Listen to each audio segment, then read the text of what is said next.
Good morning, Rachel. Good morning. I guess I shouldn't say morning because people will be seeing this in the evening, but that's okay. They can watch it any time of day. But so let me introduce us first. I always forget to do that, especially when I've got a friend on the screen. So if you're just joining us for the first time, you found our YouTube channel here, and it's called the Pointing It Out podcast on YouTube. My name is Megan Holmes, and I'm actually here in my shop in St. Louis, Missouri. It's the Needlepoint Clubhouse. And I thought it might be a little fun to just have the ambient nature of the shop going on. And I am joined here with my friend Rachel Donley, who is a designer. And I should say, before I get into Rachel, that my friend Melissa McLeod and I have started this YouTube video podcasting, and we kind of take turns interviewing different people in the industry and different just topics and talk about all things needlepoint. So I wrangled my friend Rachel to come talk to us today. So Rachel, here we are actually podcasting together. This is awesome. And I'm at my little workspace too, my desk that I usually work at. So. And you are in what city? I'm in Pittsburgh. Pittsburgh. And that would be the home of Mr. Rogers, correct? Yes, it is. One of our favorite people from childhood, right? We love our neighborhood here. Yeah, that's right. So Rachel reminded me, well, maybe we reminded each other when we just started off here, that I actually interviewed her for the kind of preview format to the Pointing It Out podcast here on YouTube. So before we kind of formalized this process, I interviewed some people on my sofa during the deep quarantine, and Rachel was kind enough to do that with us, but we were reminded that that was live. Remember that? That was fun because we saw comments and we could answer questions, but I also remember I hadn't had my hair done in 12 weeks, so I was excited. Oh my gosh. Well, we actually scheduled this and you were able to primp a little bit. Yes. I primped and wore my pink because the first thing I think of when I think of Rachel Donley is pink and green and kind of preppy. And so anyway, so I've got my pink on, you've got your pink on, because you are a master marketer. That's the one thing I think about when I think of you. I always think about seeing you and you're always dressed in pink and you've got the pink going out there for the brand. So let's talk about how, let's see. Do we want to start with how you first got into the industry or how you first got into needlepoint? What do you think? We'll start with, well, needlepoint came first. So okay. My first project was a boyfriend belt, which everyone calls the breakup belts. Right. But mine actually has a happy ending. Mine was my boyfriend at the time's name. I charted out all the nautical flags to spell out his name and gave it to him on his birthday, which ended up being the day he proposed. So stop. It wasn't a breakup belt. It was an engagement belt. Oh, I love that story. Yeah, so that was my very first project, but I think it was on plastic. Like I didn't know what I was doing at the time. Well, that's all right. Everybody starts somewhere, right? So who taught you to needlepoint? I did a little in high school. I've always liked, creative art things and tried. I think I did a pillow from a kit years ago and never finished it, but that was my first project. And then my husband, Brian, his mother and his sister are avid needlepointers. And from the time we were dating, really got me into it and done projects together and things. So I've got to do a quick shout out to your mother and your sister-in-law. They are wonderful, wonderful people. And I remember them actually, I think and I might be wrong about this, your first Destination Dallas Fall Market, I think was my first. It was. I remember that. We ended up at the same table at the end of the weekend's banquet. Yes. And we were newbies and I felt so cool. I remember it was you and Abigail Cecile.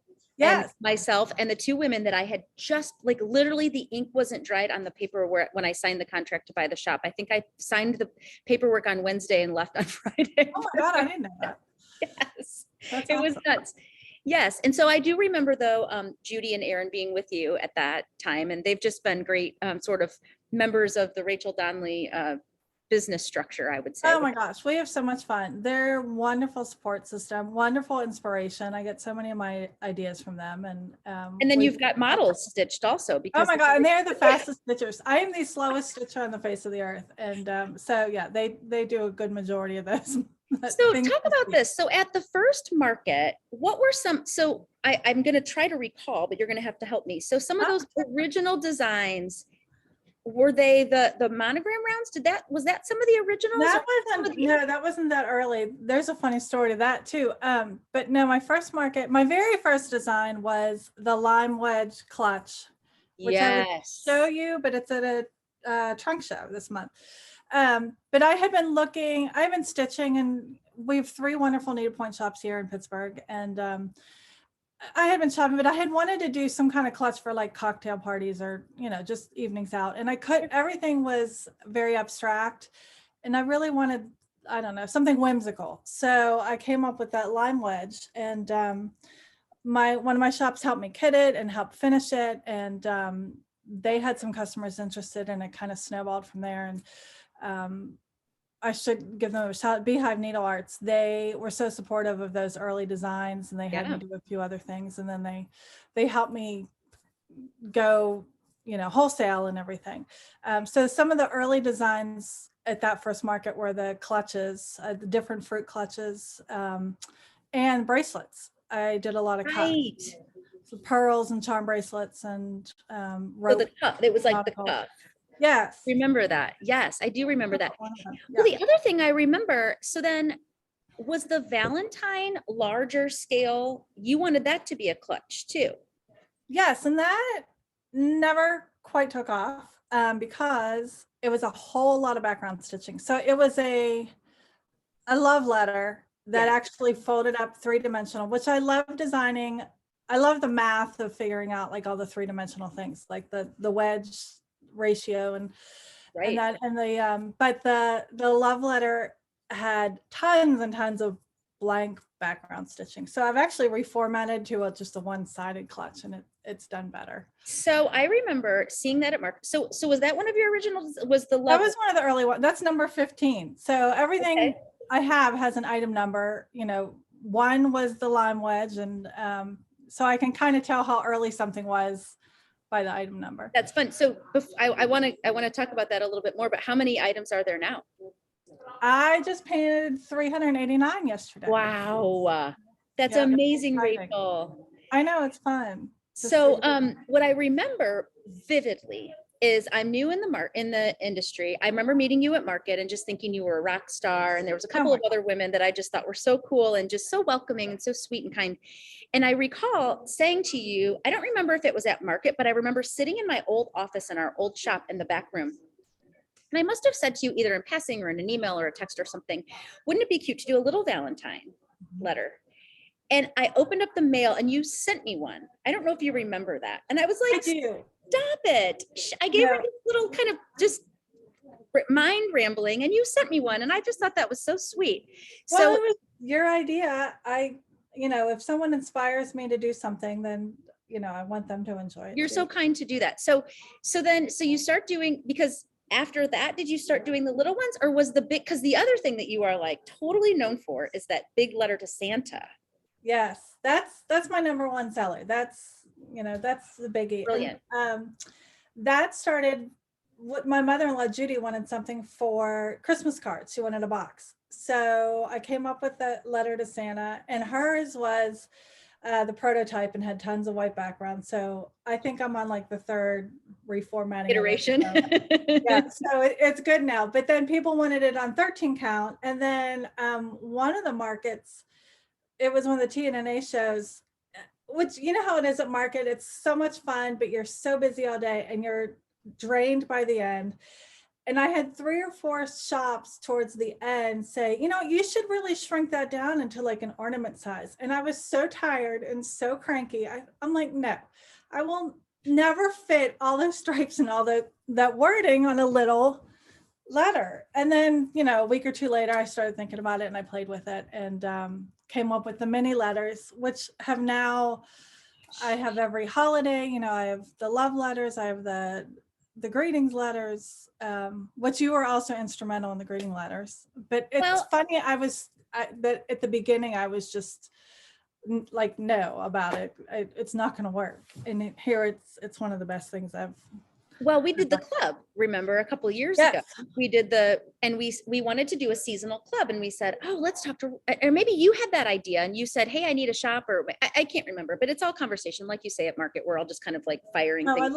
I love the way the collaborations and the inspirations come at Market. 100%. So we did it to where we had like a monthly. So each month was like the seasonal letters. And then I think it was Julie and in the shop here that said, why don't we do greetings from St. Louis? And I was like, oh, cool. And we could do the St. Louis flag because everyone loves the flag, and we could do the arch and whatever. And you were like, yeah, we could do that. No problem.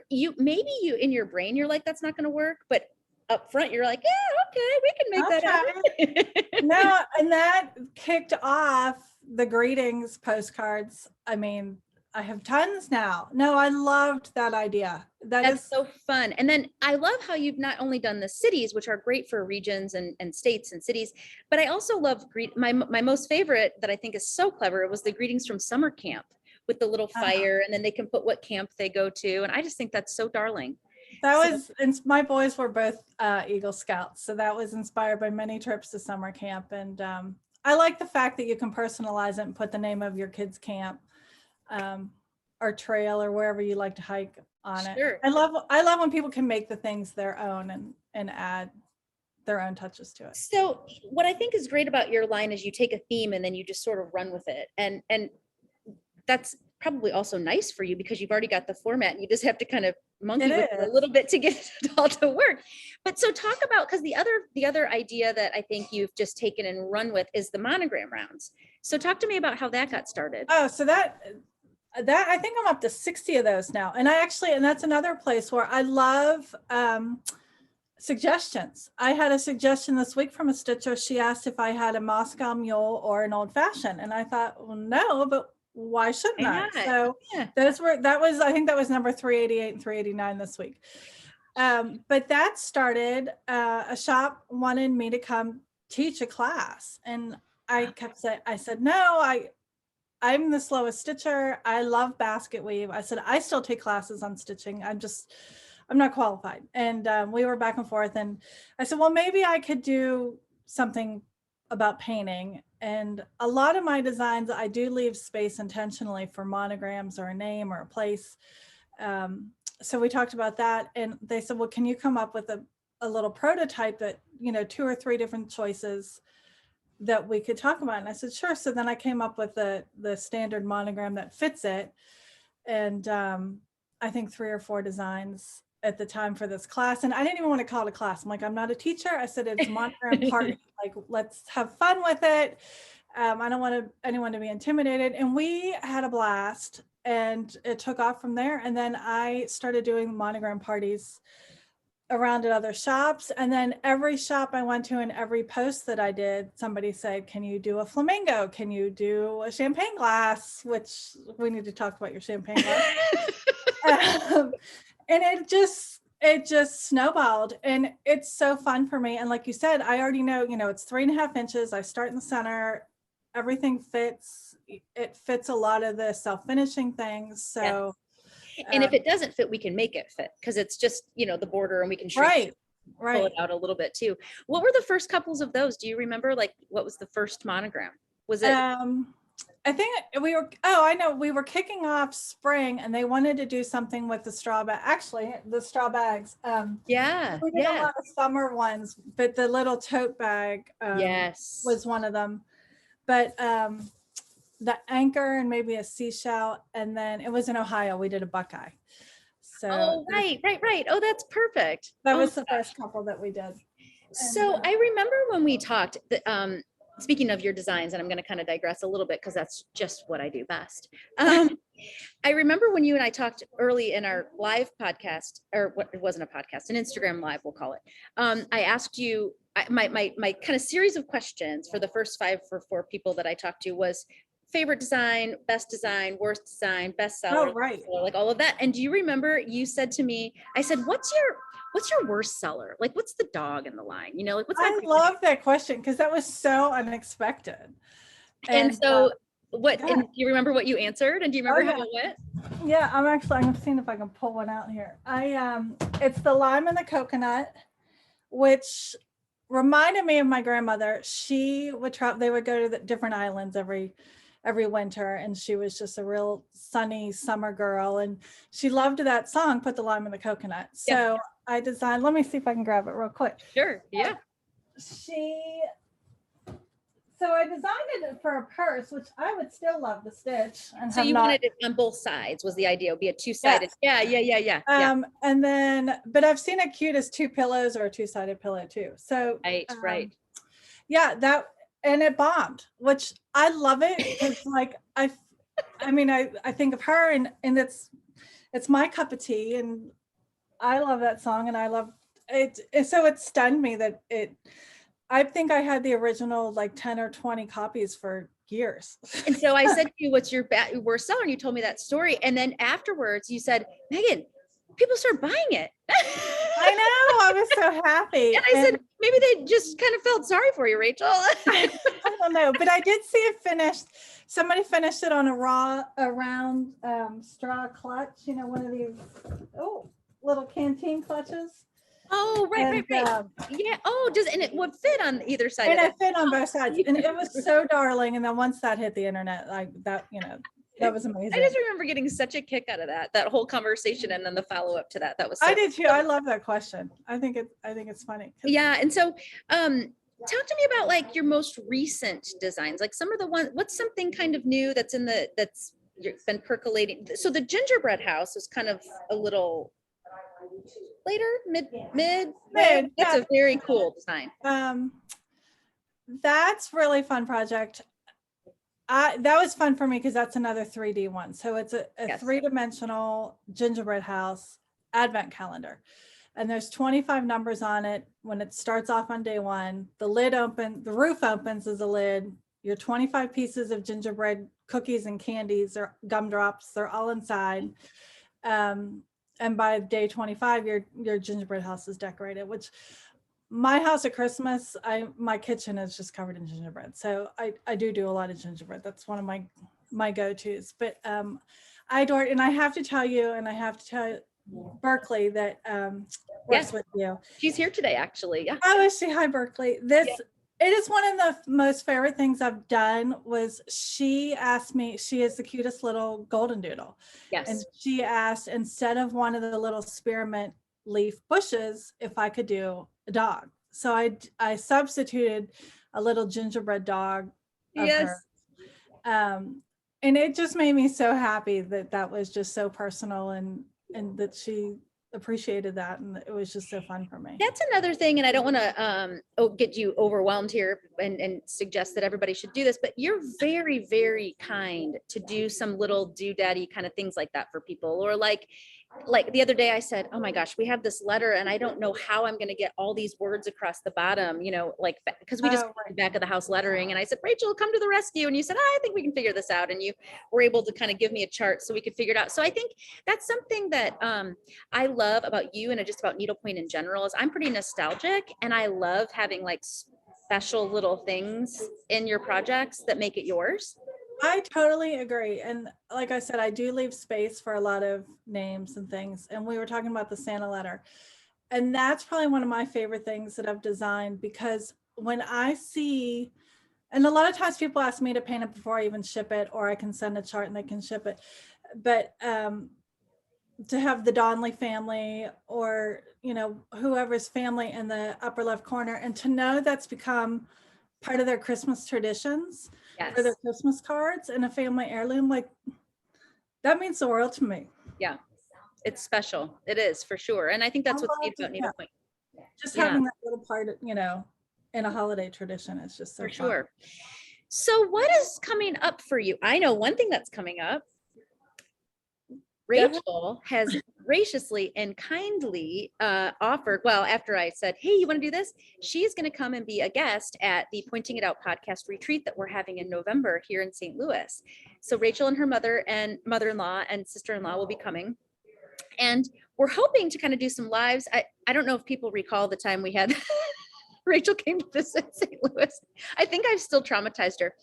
No, that was so much fun. And that was on Sunday Mark. I was in town, and I called up Megan. I called you up and said, hey, I'm going to be around. Do you want to do a little monogram painting day or, Pop-up party? I said, sure. Oh my gosh, and that was insane. And so we had people, it was like the Oprah episode, and you get a monogram, and you get a monogram, and you get a monogram. So we did, yeah. So poor Rachel, I think you were painting for days after that. But oh my gosh, it was so fun though. It was really fun, and to meet everybody, and then I see their posts, a month or so later that they've stitched it, and I remember, painting that pink monogram on that blue ginger jar or what, yeah, for sure. So I Rachel's love meeting everybody and seeing their exactly projects same. and I'm a people person too. personalizing them for them.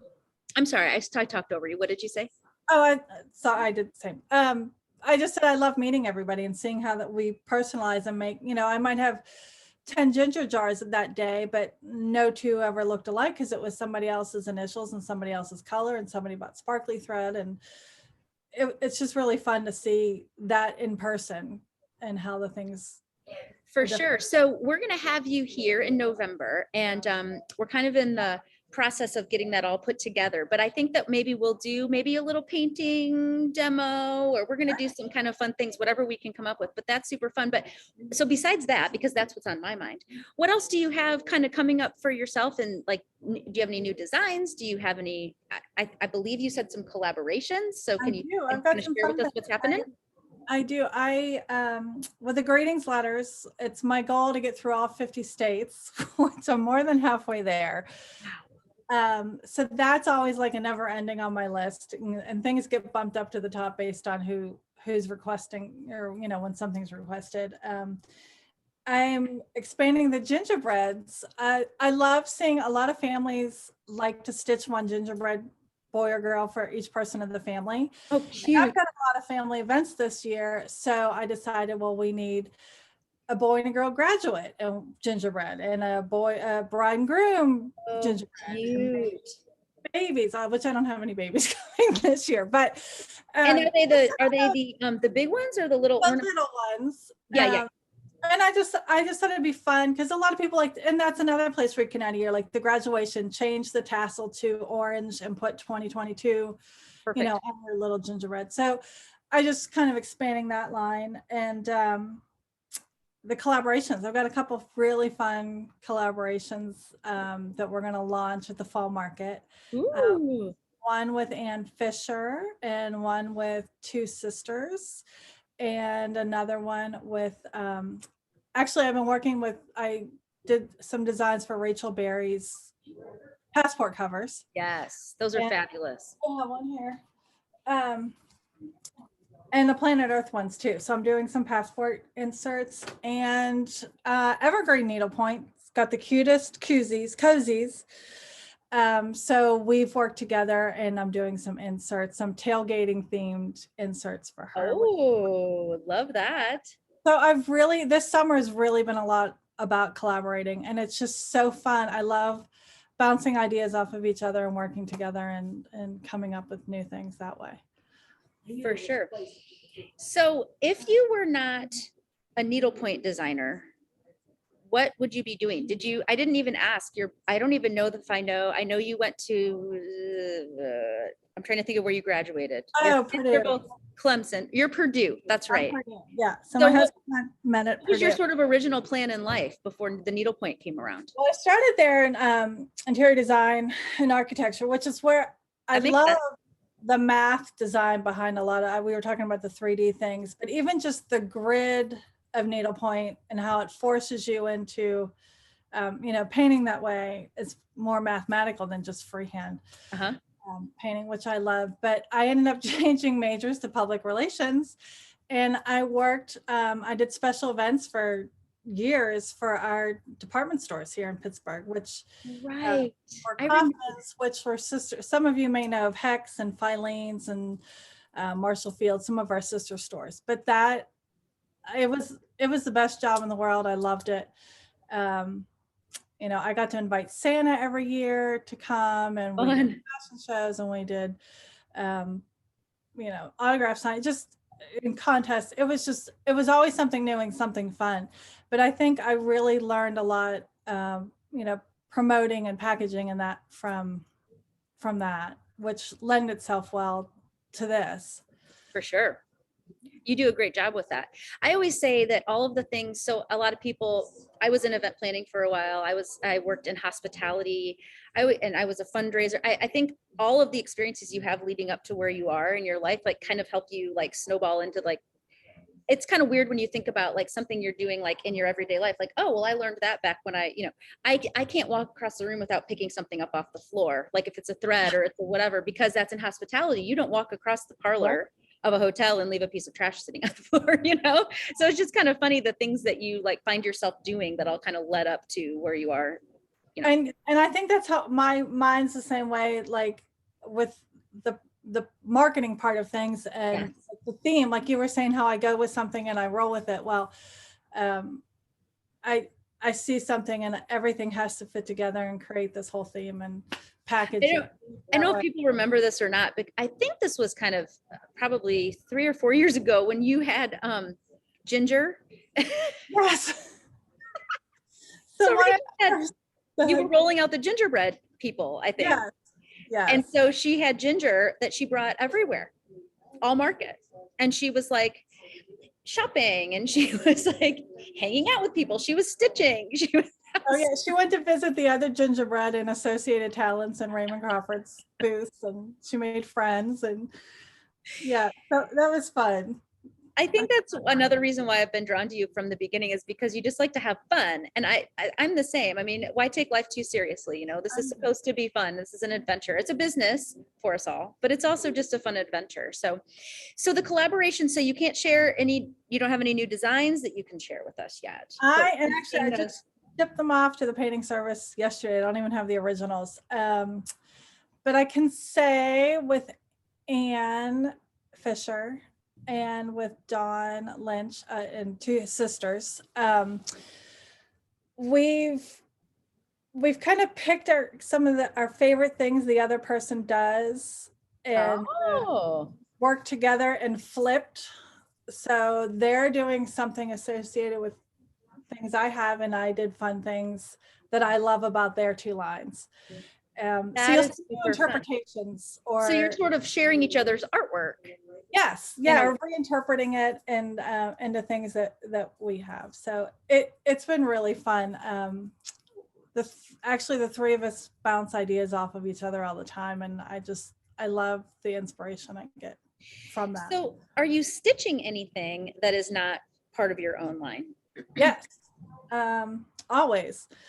I'm actually stitching a two sisters Santa Mrs. Claus shift. I'm gonna that was cute. So that's going to be my needlepoint ornament for the exchange. And then I just ordered, I've got it sitting here, I got to play with it. This might be fun, and this might come along to some new cocktail clutches. I ordered from What a Gem. She does all the gems. Yes, I love that. I'm doing it. I want to make a two-sided clutch. And I found these fun things, these shells that you fabric. So I'm going to stitch my monogram on one side and the gem on the other, and cover this hard little clutch. Oh, how cool. Hope it works. So and if it does, then I think I might be adding some cocktail fun designs. Ooh, now is there any thought that might go with you to one of these weddings you have coming up? Yes, well, that's the whole plan. So I have until September 24th to get it stitched, two sides stitched, and put it together. And that was the other reason was, I mean, I love the purse finishing I've had done in the past, but I didn't have time before September 24th to send it off and get it back in time. So I'm going to try this little self-finishing. So if you don't mind sharing, I think people would love to hear. So September 24th is the wedding of your eldest son. My oldest son, Griffin, yep, and Elizabeth. Oh. And so they live nearby you, or where? No, they're in Greenville, South Carolina. Okay. And they met in college, correct? And yes. They both went to Clemson. And my younger son's going to be a senior there. So we do spend much time in South Carolina. And so 2 sons and 2 dogs. And I tried to say the 2 names of the 2 dogs the other day, and I totally botched it. What are they again? Scout and Skipper. Scout and Super. We, I remember when you were getting them at a market and you were tossing names around and it was like captain and crew and you had like the whole and so the other day I said, oh, Rachel Donley has these two cute dogs. And I was like, what are their names again? actually, Rookie, your dog's name was on the list. Because we had Coach was our other golden retriever that we lost, but we always liked Coach and Rookie together. Yeah, that's cute too. We, So those guys are close by, or are they behaving themselves these days? we took the longest walk right before we got on, so that they're asleep in the other room. And I actually left like I was saying goodbye, like I was leaving, and then I snuck in to my office at the other end of the house. I don't think you're here, so they're not pawing at the door. No, Oh. but they are characters. They keep me busy and they keep me in check. And that's fun. That's always fun to have the fuzzy friends at your feet when you're working. So that's nice. They do. A lot of times they'll sit under my desk, or it's when they get too quiet and then I realize half of a cardboard box is now missing, and whoopsie daisy. Whoopsie so daisy. a whole lot of time down here in my office unless. So I think I recall that you also spent some time at a lake house, maybe, or a beach house. Is that right? Oh, okay. So we bought a little lake house on a lake near Clemson University, where the boys, my oldest just graduated from grad school there, and my youngest has one more year. So we do spend a lot of time down there, and we're get to see the boys, and we love it. I love that. And that may have inspired the I'm outdoorsy, I drink on the boat. Yes. Yeah, those are fun ones. And that boat one's another one that gets personalized a lot. I'm happy to paint on anyone's boat name on that, which is so fun. So yeah, I get a lot of inspiration just from people we meet and places we go to. And got you. So is there anything we haven't talked about that we should have? Anything about Rachel Donley that people don't know? Oh, I don't know. No.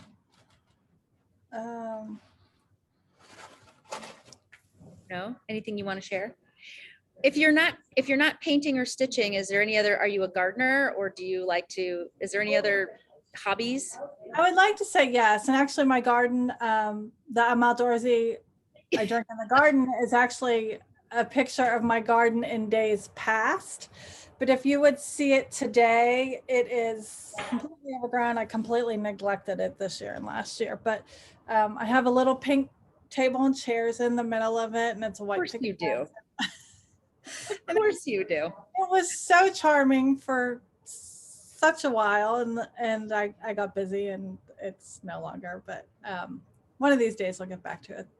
And I've got a stack of books on my nightstand that I haven't opened, and I don't know. I hear ya. I have a list of things that I'd like to be doing too. And this industry has just been amazing and has kept us so darn busy that we just haven't had time to do anything else. But it's nice when your hobby collides with your career. And it just feels like lucky that we get to do this every day. So it really is. I'm so fortunate that it's, something that I love to do. And I don't even get to stitch as much anymore, because a lot of the free time I'm painting new things. But well, somebody asked me the other day, and I'd be interested if you could come up with something. They said, if you weren't doing what you're doing right now, so if you weren't owning a needlepoint shop, which frankly, I never, ever in a million years would have ever thought I'd be doing this, because it just wasn't something I'd ever thought of. What would you be doing for work? And I literally, I've been thinking about that for like a day and a half now. And do you have an answer to that question? No, I mean. So my first answer is always, I would like to be a backup singer for a band. Oh, well, that's fine. So we're not talking legitimate things. We're talking like. I don't know. That's all I could think of. And I was thinking, I don't have I think that's where I was going with this. I don't have a legit answer. So I was thinking of something outlandish, right? Okay, well then this will tell you. Growing up, when everyone always says, what do you want to be when you grow up? And little girls always, in my generation anyway, because now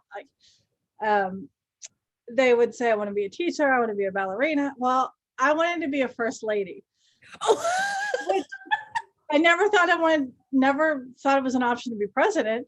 I have no choice in becoming first lady, but I just knew I wanted to have state dinners and have china that I designed, and that's what I Oh my wanted gosh, to do. that's so cute. I love that. Well, I love that and I hate that because I want you to believe you could be president, but I know that when I was 5, and I was never a political little kid. It had absolutely nothing to do with politics. But you that's, just saw the women on television who yeah, were showing I wanted their my Christmas kids to decor. have, my own china, and yeah. So You too could have the Nancy Reagan needlepoint tree, right? Wasn't it Nancy Reagan who had or was oh, it Barbara Bush that had the needlepoint tree? Barbara Bush and that beautiful art she did. Yes, Yeah. very cool. That's And there's the dream, Rachel. There's the dream right there. that was my dream when I was little. Well, thank you so much for spending time with me today. And I know that people have enjoyed getting to know you better. And if you haven't stitched one of Rachel's designs, you should check them out. There's something for everyone. She does a great job. And like you said, they can be personalized, and there's just a lot of fun and a lot of spunk to Rachel's things. So if you have not already subscribed to the Pointing It Out podcast, we hope you do so. There's a little button that says subscribe. It just helps us get the message out about the podcast. And frankly, I think the message is out based on the response that we've had for the Pointing It Out podcast retreat. And so we are delighted that so many people are now interested. This was born out of the pandemic when we all sort of were sitting around feeling probably a little sorry for ourselves and a little lonely. And it has turned into something that's just absolutely spectacular, which is the sense of community that we're all able to have around this awesome hobby. So do they still have time to do it tonight? Pardon me? If they're watching it Saturday night, do they still have time to sign up? Yes. Okay. Thank you. I'm trying to think. So we are obviously recording this in a little bit in advance, but this episode, all of our episodes drop now every other Saturday night. And this happens to be dropping on the Saturday before the deadline. So the Google form is on our Instagram account in the bio. And you just fill out the form, and you are then entered into what we're calling the lottery, because we will be drawing names at random, because we don't, there's really no other way to do it when so many people want to come. But it will be up until midnight the day that this drops. So thank you for the reminder, Rachel. That's perfect. So, yeah, and come see us, and we like to have a good time. Maybe there'll even be some pink champagne. And Rachel was referring earlier, I was trying to wrap this up, but what she was referring to earlier is my total embarrassment of a Rachel Donley piece, which is the beautiful little champagne that she did for me, like, I don't know, 4 years ago, maybe. I think I've had you paint 3 cents. I'm at the retreat, and I'm going to stitch it. You're going to bring, so you have one you've never stitched too, right? I'm going to stitch yours. You're going to stitch mine? Yeah, I'll sit and stitch yours. That'll be my retreat. So I have the darling coupe glass, because to your point, thinking, I always imagined myself as a flapper with like one of those pretty like coupe champagne glasses and walking around with pink champagne. And Rachel has the most beautiful piece that she monogrammed for me, and I have not finished stitching it. It's like this I don't know, game that I'm playing with myself. But now you heard it here. Rachel's going to stitch it for me. I am super excited about that. I was just saying that nobody ever gifts me needlepoint. They think I don't want it, but I would love for somebody to stitch for me. All right, Rachel. Well, this has been super fun, and I hope everyone has enjoyed our conversation, and we will talk soon. Okay. Thanks so much for having me. You are most welcome. Bye-bye. Bye.